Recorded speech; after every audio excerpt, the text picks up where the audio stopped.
اور پھر تمہیں کیا معلوم کہ جب کوئی بھیگی آنکھیں سختی سے رگڑ کر، لمبی سانس کھینچ کر، تلخ مسکراہٹ لبوں پر سجائے، آسمان کی طرف دیکھے تو وہ ضبط کی کس انتہا پر ہوتا ہے۔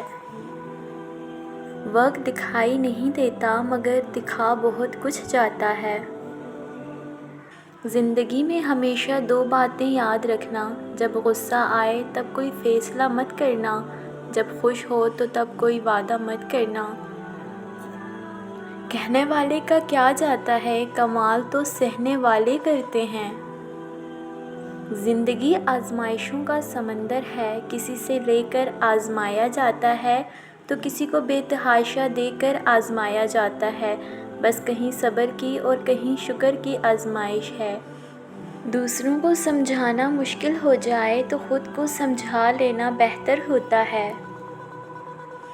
گھڑی نہ دیکھو بلکہ وہ کرو جو گھڑی کرتی ہے، یعنی چلتے رہو۔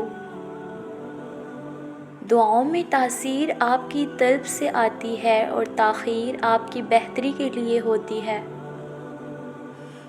کبھی کبھار حق پر ہونے کے باوجود ہمیں خاموش رہنا پڑتا ہے، اسی لیے نہیں کہ ہم ڈرتے ہیں، اسی لیے کہ ہمیں رشتے بحث سے زیادہ پیارے ہوتے ہیں۔ یقین جانیں جو کسی کے ساتھ کچھ برا کرتا ہے وہ اپنی ذات میں اس کی سزا بھگت رہا ہوتا ہے، بس ہمیں خبر نہیں ہوتی۔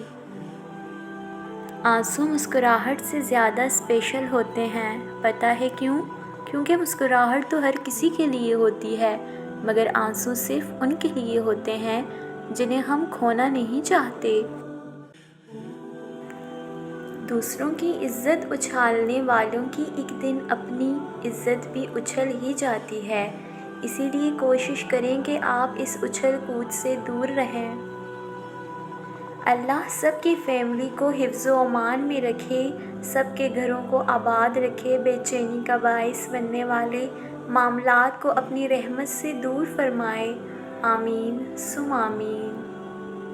کچھ لوگ محسوس بھی نہیں ہونے دیتے کہ وہ خود کن حالات سے گزر رہے ہیں۔ آپ جب ان کو پکارو گے وہ آپ کے ساتھ آپ کا سایہ بن کر موجود رہیں گے۔ قدر کیجیے ایسے مخلص لوگوں کی، ہر انسان کی قسمت میں ایسے لوگ نہیں ہوتے۔